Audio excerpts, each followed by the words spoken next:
Bonjour à tous. Notre Centre international La culture et la qualité de vie à Saint-Pétersbourg continue toujours aujourd'hui notre série de vidéos Le fil des arts qui nous lie. Psychologue et peintre aiment voir des gens heureux. Journal de Saint-Pétersbourg sur mes masterclass. Aujourd'hui, nous présentons pour les amateurs de l'art ce vidéo. Moi, Maria Chériac, je suis toujours avec vous sur notre canal Visual Art and Wellbeing. Et l'art visuel, c'est le début de notre vie. Il nous accompagne partout. L'art visuel, c'est le mode de penser, de comprendre et d'apprécier la vie de notre enfance. Un petit avant-propos.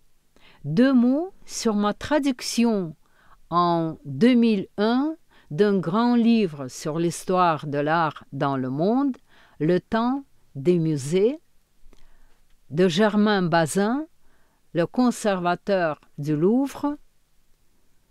C'était en 1968.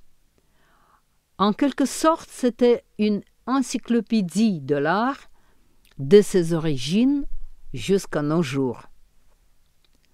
Le travail signifiait pour moi l'école d'une perception, d'une interprétation de l'art, une submersion dans le sens de l'image.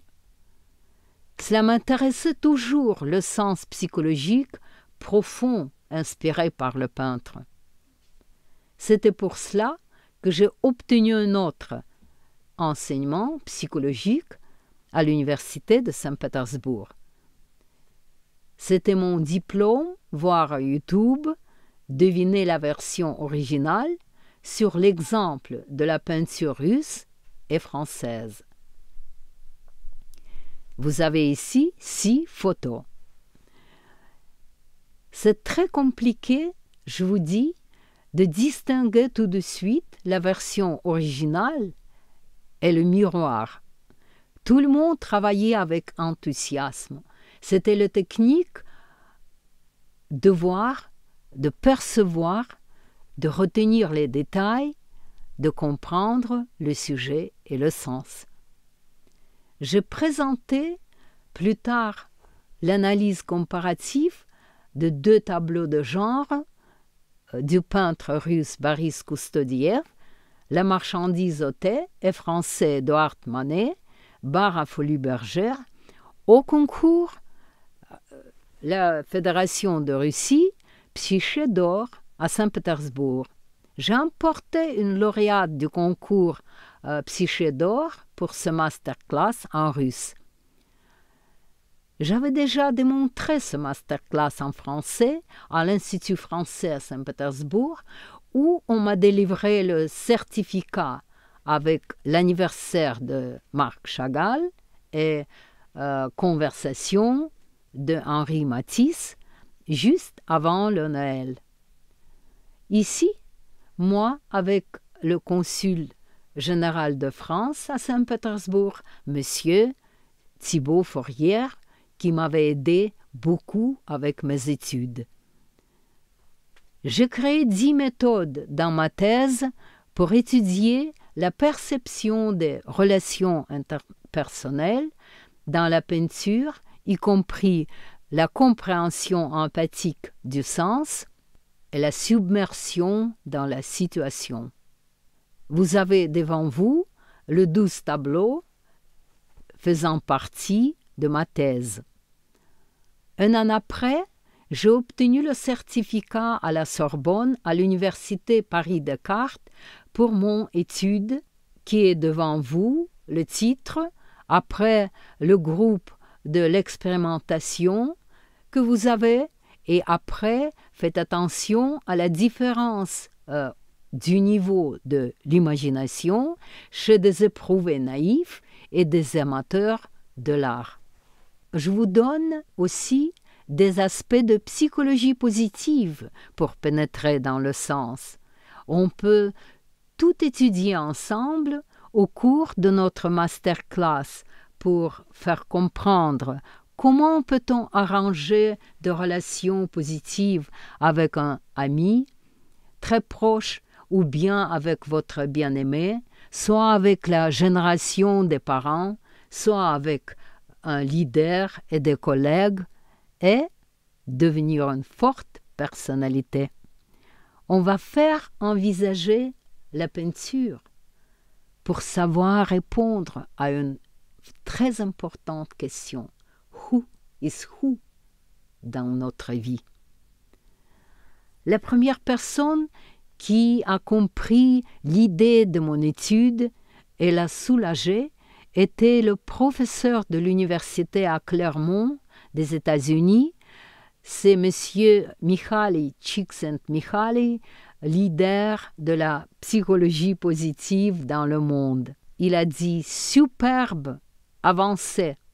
Cela avait eu lieu en 2011 après le congrès mondial de la psychologie positive à Philadelphie.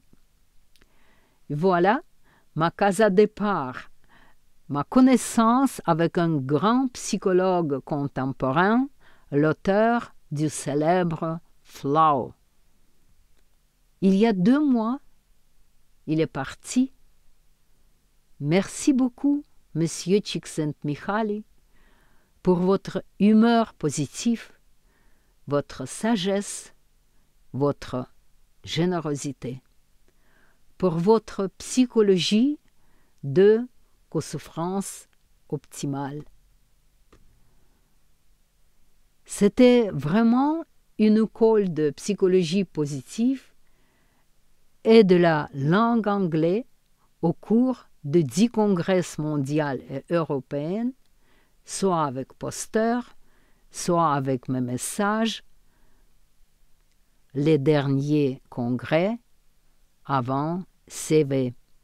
C'est le congrès international de l'Association française et francophone de la psychologie positive à Metz. Vous avez ici des photos, moi avec le professeur de l'université Kirill Tarquinio, chef du centre de la santé au centre Pierre Janet, et avec mon amie très généreuse, Marie Guichon. Après, j'ai participé à Nice au congrès VAIC 19. C'était le congrès consacré à la question de la psychologie positive dans le travail. J'y étais seule de Saint-Pétersbourg, qui étudiait les ressources personnelles à décider une diversité de situations dans l'art visuel. Enfin, ma reconnaissance généreuse à mon professeur unique en Russie, M. Dmitri Leontiev, le psychologue positif à Moscou, bien connu dans le monde, qui m'avait beaucoup aidé avec ma thèse. On va continuer le thème. Merci de votre attention. Restez avec nous et merci de vos likes. Bonne Noël. À bientôt.